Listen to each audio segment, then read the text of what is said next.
उमैर नियाज़ी साहब, ये हुकूमत की मिसमैनेजमेंट और सुस्ती अपनी जगह के ऊपर से, लेकिन पाकिस्तान तहरीक इंसाफ जो है उसकी तरफ से भी तो अभी तक जो हलाक होने वाले हैं उनका कोई डाटा या लवाहिकीन और वर्सा के हवाले से कोई चीज़ आपने सामने तो नहीं रखी है, उन 12 के अलावा जिनका आपने ऑफिशियली अनाउंस किया है, तो क्यों नहीं सामने ला रहे आप भी डाटा? अच्छा जी, देखें, ये 12 वो लोग हैं जो दिन की रोशनी में हलाकतें हुई हैं। मीडिया ने खुद दिखाया कि जिस तरह से डी चौक पे अंधेरा कर दिया गया, और सिर्फ डी चौक पे नहीं, डी चौक से लेके पूरे ब्लू एरिया में अंधेरा था।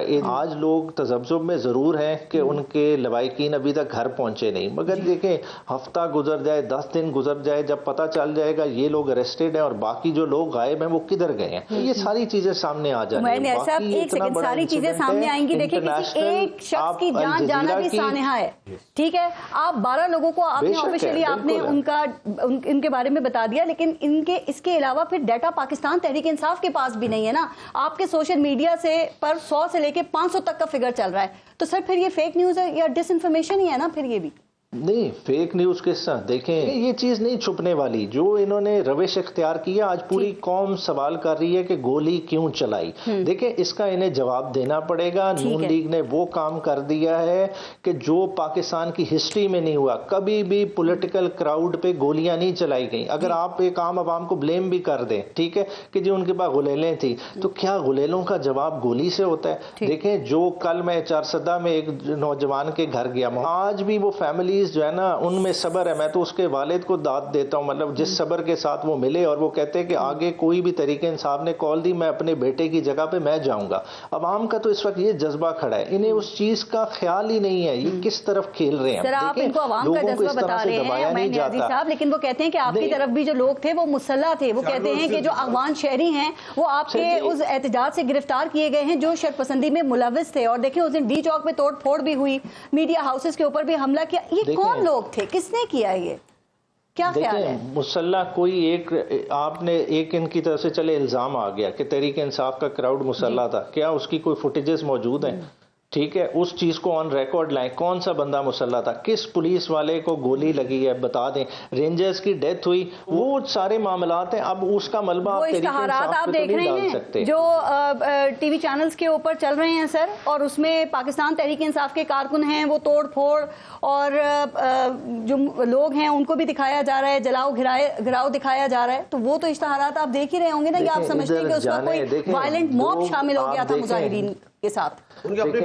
जब आपने लोगों पे मोटरवे के इर्द गिर्द शेलिंग की, ठीक है, लोग झाड़ियों को आग लगाते, वो क्यों लगाते? कि आंसू गैस का इफेक्ट कम हो जाए। तो वो लोगों ने उस तरह से लगाई होंगी जरूर। मगर आप एक चीज जो भूल रहे हैं, देखें, इमरान खान की सपोर्ट एक तरफ है। अगर आप इमरान खान की सपोर्ट कहें, एक्स है, निजाम के खिलाफ इस वक्त नफरत ट्रिपल एक्स बन गई है, जो आप चीज को समझ ही नहीं रहे। देखें, एक तरफ कुरम की आग लगी हुई है, आपने मुल्क के अंदर खुद दूसरी आग लगा दी है। देखिए, इस चीज को बैलेंस किधर करेंगे, लेके किधर जाएंगे? देखिए, सियासी मसलों का सियासी हल होता है, चीजों को निकाला जाता है एक पॉलिटिकल तरीके से। अगर डी चौक था, नियाज़ साहब एक बात जरा कंफर्म करें, चूंकि आज हुआ था तारा ने प्रेस कॉन्फ्रेंस वो कर रहे थे, उसमें उन्होंने मुराद सईद का भी कहा, तो मुराद सईद इस एहतजाज में शामिल थे क्या?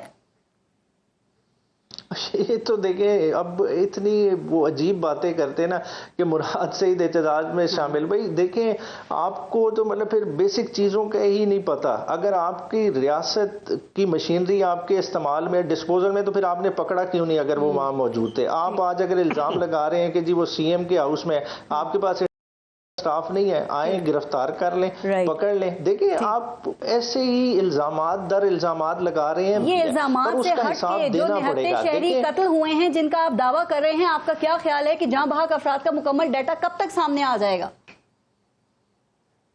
देखिए, ये आज भी देखें, इन्होंने तकरीबन जो है ना 2000 प्लस गिरफ्तारियां की हैं। 22 थाने इस्लामाबाद के, इन्होंने हर थाने को 200 गिरफ्तारियों का टारगेट दिया है। ये जब गिरफ्तारियां, ये सारी चीजें लोग पेश हो जाएंगे, फिर आपको मिसिंग लोगों का पता चल जाएगा कि वो लोग किधर गए हैं। और ये मेरा नहीं ख्याल कि हफ्ते से ज्यादा की लंबी एक्सरसाइज होगी, और फिर लोगों के लवाहिकीन उनके लिए पीछे चल पड़ेंगे और इन्हें जवाब देंगे। लाल मस्जिद और इसमें जमीन आसमान का फर्क है। कि इसमें ये लोग उस तरह के नहीं है। अगर इनके पीछे इनके घर वाले हैं, इनके पीछे इनकी जमात खड़ी है जो कि पूरा फॉलो अप करेगी।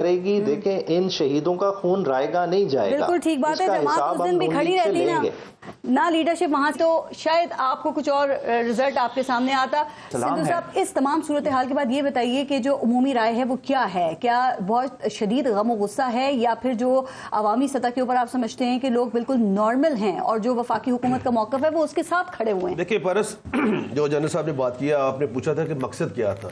सबसे पहले मुझे इतना बता दें, मेरा भाई है बैरिस्टर साहब अमेर, क्या ये किसी डिप्टी कमिश्नर ने इमरान खान को अंदर किया हुआ कि हमने रहा करना उसको? इनको नहीं पता कि अदालतों ने रहा करना है। ये हमें कह रहे हैं कि आप उसको रहा कर दें। हम कैसे रहा कर सकते हैं उसको?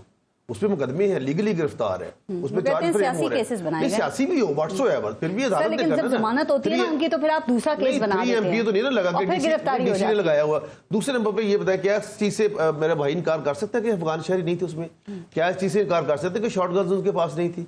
क्या जब ये मैंने पढ़ा है 245 में, 245 में ये होता है कि जब आर्मी आती है तो उस वक्त जो उनके जो सिविल राइट्स है व्हाटसोएवर जो ला वो उनकी हद तक खैबर पख्तूनख्वा असेंबली में जो इस वक्त तकारीर हो रही हैं वो आप सुन रहे हैं किस कदर खतरनाक है सर? वो कहते हैं कि गोली चली इसलिए हमें वहां से जाना पड़ा। वो कहते हैं कि गोली का बदला गोली। सर आपको नहीं लगता कि इसका मंफी असर पड़ सकता है? मेरी बात सुनिए, अगर आप तारीख पढ़िए, आप ही पढ़ती है, सारे पढ़ते, जनरल साहब पढ़ते हैं, मेयर साहब पढ़ते हैं, आपने भिक्षु लोगों को एक तारीख सुनी होगी। 10 लोग आते थे, 10 मरते थे, 10 और आ जाते थे। ये तो ऐसे दुम दबा के भागे हैं। ऐसे लोगों का तो इंजाम ही कोई नहीं होता कोई भी, जिस तरह से ये भागे वहां से। वो कहते हैं गोलियां चल रही नहीं, गोली चली। अब उन्होंने ये नैरेटिव बना दिया है। वो कहते हैं कि गोलियां चल रही हैं, लेकिन अब गोली का बदला गोली। ये असेंबली के फ्लोर पे तकरीर हो रही है। मेरी बात सुने, वो तो हजार उनके अपनी असेंबली है, लेकिन मेरी एक बात सुने, स्टेट पे हमला करना कि इमरान खान को रहा करे, इस तरह से नहीं किया जाता। और अफगानी शहरियों को लेकर जाना, क्या कोई भी जो प्रूडेंट माइंड है जनरल साहब, ये मतलब है गैर जानबदार है, ये बता दें क्या ये दुरुस्त कदम है जो 37 अफगानी शहरी गिरफ्तार हुए? सब न्यूट्रल है ना? मैं कह रहा हूँ, जो मैंने उनकी तो स्पीच सुनी है अभी, तो क्या जनरल साहब बता दें कि जो गैर मुल्की लोग हैं उनको साथ लेके किसी भी हमला करना, इज इट राइट? स्टेट पे हमला नहीं है। आप लोग कहते हैं कि कोई गोली नहीं चली, एक मिनट के लिए इसको मान लेते हैं, लेकिन आप नहीं समझते जो सख्त इकदाम हुकूमत की तरफ से उठाए गए उसका हुकूमत को नुकसान हुआ है? मुझे एक बात बताइए, वफाकी हुकूमत रिस्ट्रेंट शो नहीं कर सकती थी जैसे कि 9 मई को किया गया था? हो सकता है पाकिस्तान तहरीक इंसाफ बैकफुट पे आ जाती। देखिए बयानिए के लिहाज से, उसके एतबार से ये 9 मई के बाद हुए थे पीछे। देखिए मेरी बात सुनिए, भारत सामने रिस्ट्रेंट शो की, इनको दूसरी जगह दी जिसमें इमरान खान साहब भी मान गए, इनके सारे लोग मान गए। जो बुशरा बीबी उसने कहा नहीं, मैंने इनके साथ इधर तकरीर करनी। जब उसने हाथ लहराने शुरू कर दिए लोगों को कि मैं आखिरी खतून होगी जो यहाँ से जाऊंगी, मैं यहाँ पे मारूंगी जाता कि इमरान इधर नहीं आता, तो लोग तो वो जज्बाती हो गए। चलिए सबसे पहले गई, लेकिन वो और सबसे पहले गई, गाड़ी बदल गई, जो कुछ वहां पे लोगों ने वो पीर सुहावा से ये बताएं हरीपुर कैसे निकल गई? कैसे? आपने तो पूरा सील किया हुआ था इस्लामाबाद, कैसे निकली? नहीं, वो निकल गए जिस तरह से कैसे निकल गए? ये तो फिर होती है चीजें, ये तो कैसे होती है? मतलब कि इसमें मतलब हुकूमत को कुछ नहीं पता, हुकूमत नहीं जानती कैसे हो गया ये? नहीं, बिल्कुल वो निकले हैं, लेकिन उनको नहीं रोका गया। ये व्हाट्सएवर रोकना चाहिए था, लेकिन ठीक है वो निकल। आपने इतना सील किया हुआ था ना? बिल्कुल सील किया था, लेकिन इनको इस हद तक नहीं जाना चाहिए था, या फिर अगर आगे थे तो फिर वापस नहीं जाना चाहिए था। ये सबसे ज्यादा बुज़दिली है। अब ये खान साहब के हवाले से जो बातें हो रही हैं ये भी डिसइंफॉर्मेशन है। वो कह रहे हैं कि जो उनको अडयाला जेल से शिफ्ट कर दिया है, उनकी सेहत के हवाले से भी कंसर्न्स हैं, उनके साथ बदसलूकी की भी खबरें हैं, और इसके ऊपर यहाँ पे लोग जो पीटीआई के हैं वो अंधाधुंध उसको इन बातों को फॉलो भी कर रहे हैं। तो क्या बेहतर नहीं है कि उनके वकला के बजाय आप अली अमीन गंडापुर को खान साहब से मुलाकात करने दें, ताकि ये डिसइंफॉर्मेशन इसका तो खात्मा करें ना? गंडापुर साहब, मैं उनसे पिछले हफ्ते वहां पे जब हम एनडीयू कोर्स में गए थे मिला भी था, वो तो ऑलरेडी दोनों तरफ चल रहे हैं, खेलते हैं, पेस्ट्रियां खा के चले जाते हैं, कभी केक खा के चले जाते हैं। वो जब चाहे जाके मिल सकते हैं वहां पे जाके। तो वैसे आपने कहा खेल रहे हैं? जी बिल्कुल 100%। कौन सी साइड्स पे? एस्टैब्लिशमेंट के साथ भी और अपना इमरान खान के साथ भी। और आपको भी नई बात बताने लगा हूं, अन करीब इनकी असेंबली में वहां पे पंजाब से सॉरी केपी में अदम एतमाद आ जाएगा गंडापुर के। 2/3 अक्सरियत है उधर। मैं कह रहा हूँ हम नहीं लाएंगे, अपनी पार्टी लाएगी इनकी। क्या वहां पे कोई forward block? No confidence move आएगी, जिसमें जनेद साहब है, दूसरे इनके तरकई है, शहराम तरकई है, और बहुत सारे लोग जिन्होंने उसकी अपना करप्शन का पर्दा उठाया उसने उनको निकाल दिया, फिर मिशाल ने बात की उसको निकाल दिया। तो ये देखिए आप इसका अंजाम